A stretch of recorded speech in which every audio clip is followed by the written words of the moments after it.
Hello friends, if you have not subscribed to my channel previously, please subscribe for more videos. Today I will discuss about autoimmune hepatitis. As the name indicates, autoimmune, it is immune response against our own body cells. In this disorder, the immune response is mainly against the liver, causing inflammation. That is why the name is autoimmune hepatitis. Because there is an inflammation in the liver, on chronic cases, the fibrosis occurs in the liver, ultimately leading to cirrhosis and death of the patient. Not every person is susceptible to develop this disease. Only some category of patients who are genetically predisposed to develop autoimmunity. These patients are having HLA-B1, B2, DR3 and DR4.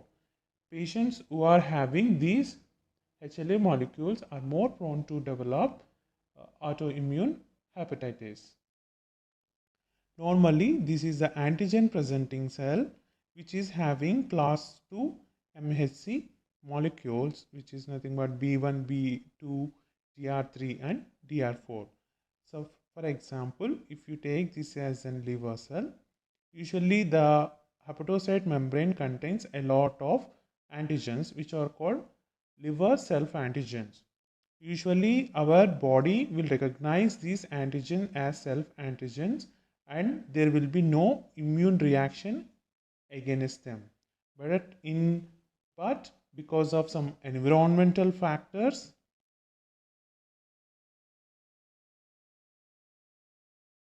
like toxins, drugs, especially minocycline, and viral infections like self-limiting hepatitis A, B, and C viruses can trigger an autoimmune response, especially in genetically predisposed. So the HLA molecules will recognize these antigens as foreign antigens and these present to CD4 T cell. The CD4 T cell will release a different kind of cytokines which activate the CD8 cytotoxic T cells and causes the death of the liver cell and initiating the inflammatory reaction. In addition to that, these cytokines also stimulate the formation of plasma cells to secrete a large number of autoantibodies.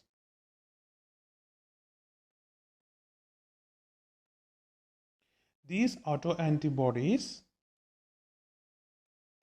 after releasing into circulation, they activate the complements and immune complex deposition in various organs, leading to extrahepatic manifestations like vasculitis, glomerulonephritis, and arthritis.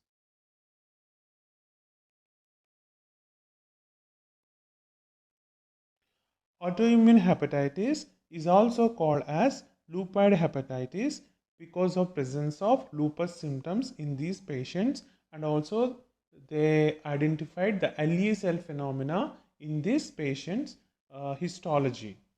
Okay, and it is also called as chronic active hepatitis because of chronic inflammation, and plasma cell hepatitis because of infiltration with large number of plasma cells.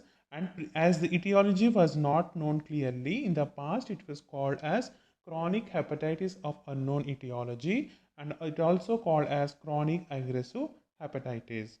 Autoimmune hepatitis is seen in about 1 to 2% in 1 lakh population. As with all autoimmune disorders, it is more common in females, and the ratio of male is to female is 1 is to 3.6. Coming to the clinical features, most of the clinical picture is similar to chronic viral hepatitis with common symptoms like fatigue, malaise, jaundice, anorexia, amenorrhea and acne, especially in case of females, and arthralgias.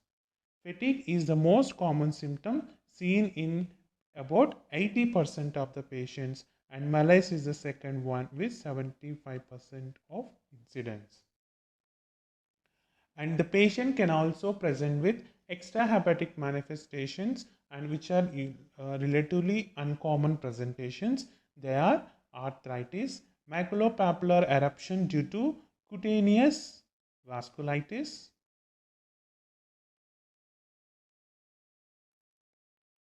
Sika syndrome. Sika syndrome is dryness in the mouth and eyes. Erythema nodosum as seen in ulcerative colitis and is also seen in ulcerative colitis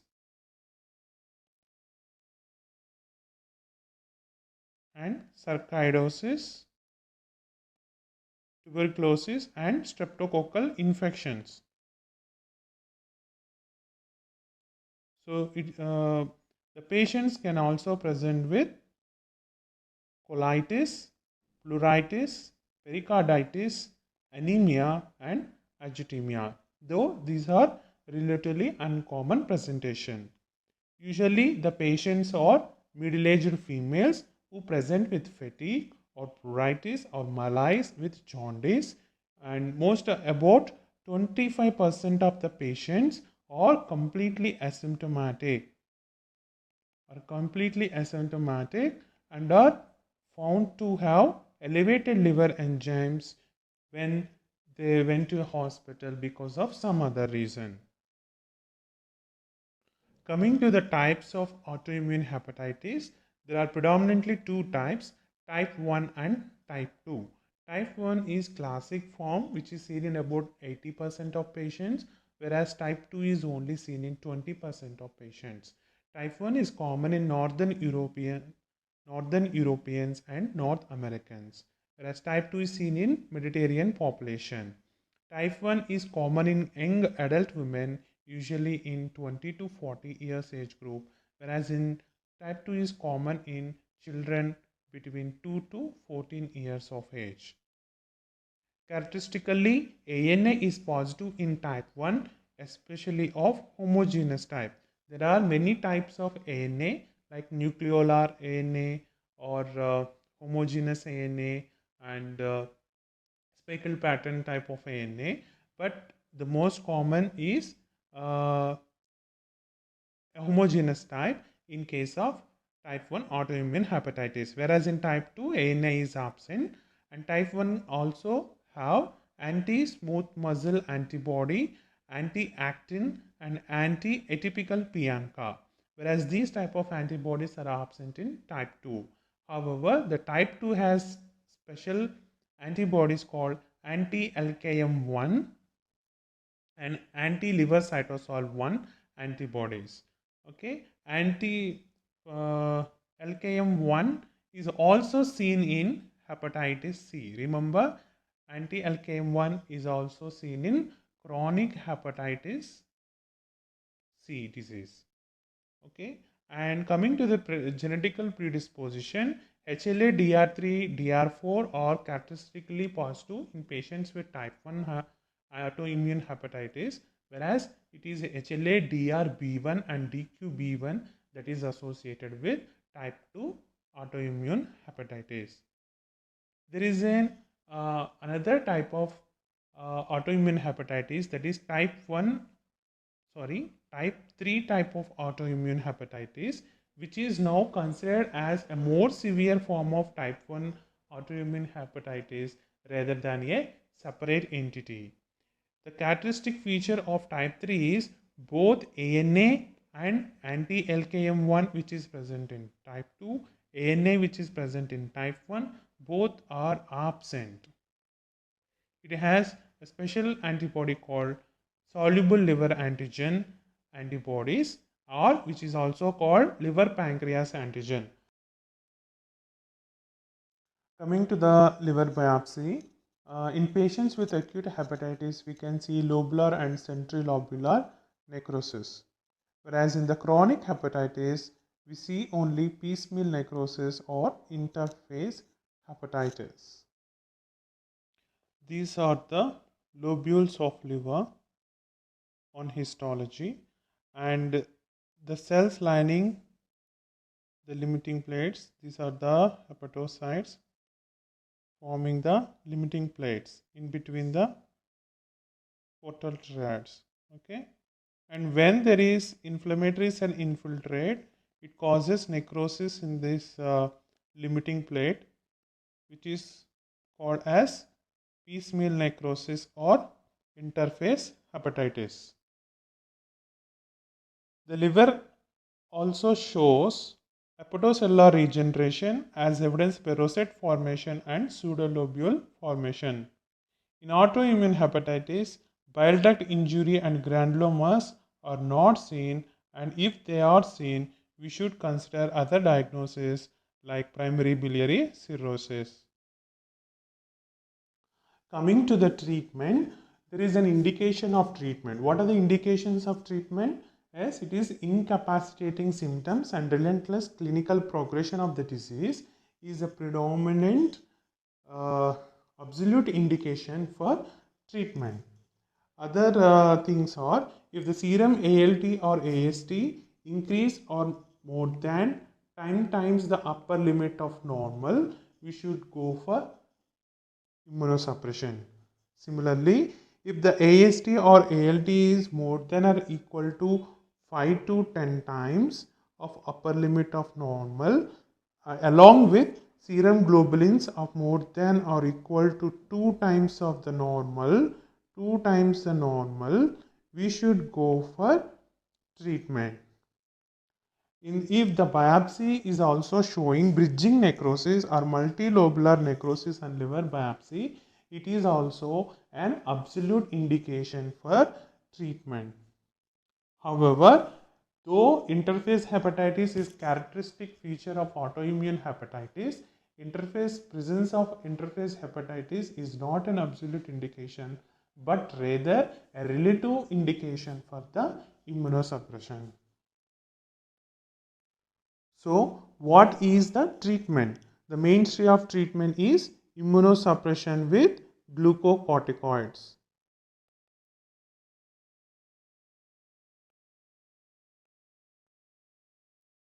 So, we can use single drug regimen or combination drug therapy. What is a single drug regimen? We should start the patient on prednisone or prednisolone. Both are equally effective at 1 mg per kg per day. Usually it comes to 60 milligrams per day on day 1 and tapered over 4 weeks to 20 milligram per day, which is continued for rest of the duration of the treatment.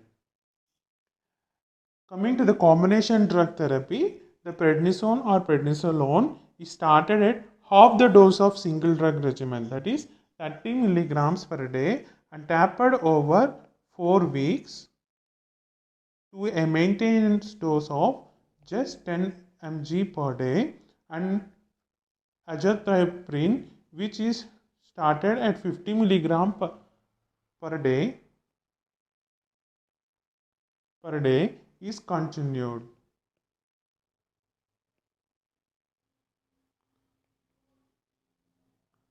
This treatment should be continued until the remission occurs. So what is remission? Remission is defined as no symptoms and serum aminotransferases should be less than 2 times the level of normal, and the bilirubin and gamma globulin should be normalized, and improvement of liver histology to normal or in cirrhosis with minimal or no active disease on the biopsy. So what is the advantage of combination drug therapy instead of single drug therapy?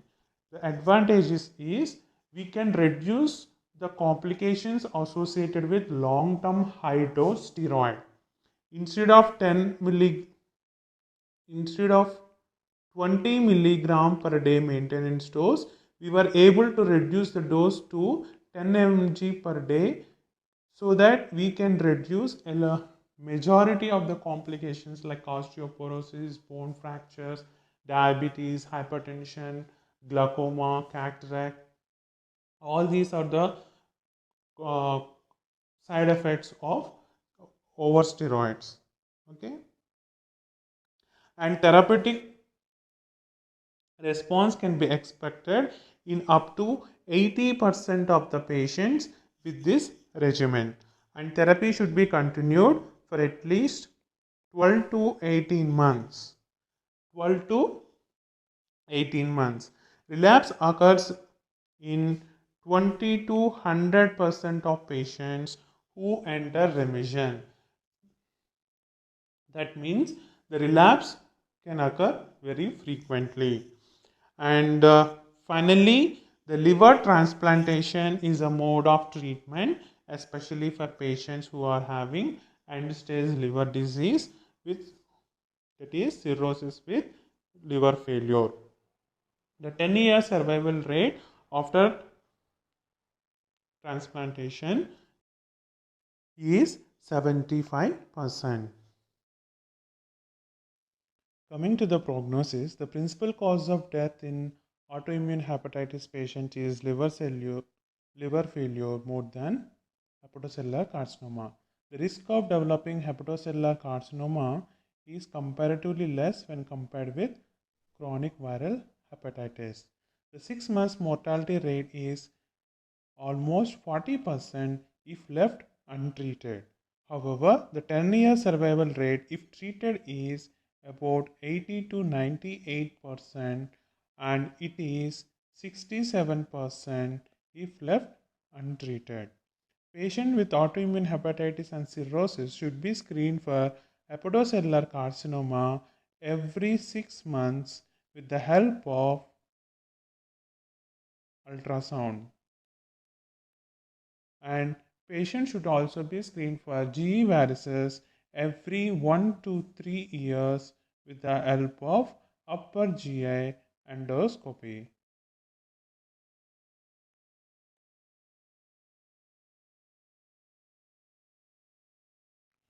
Thanks for watching. Please subscribe for more videos.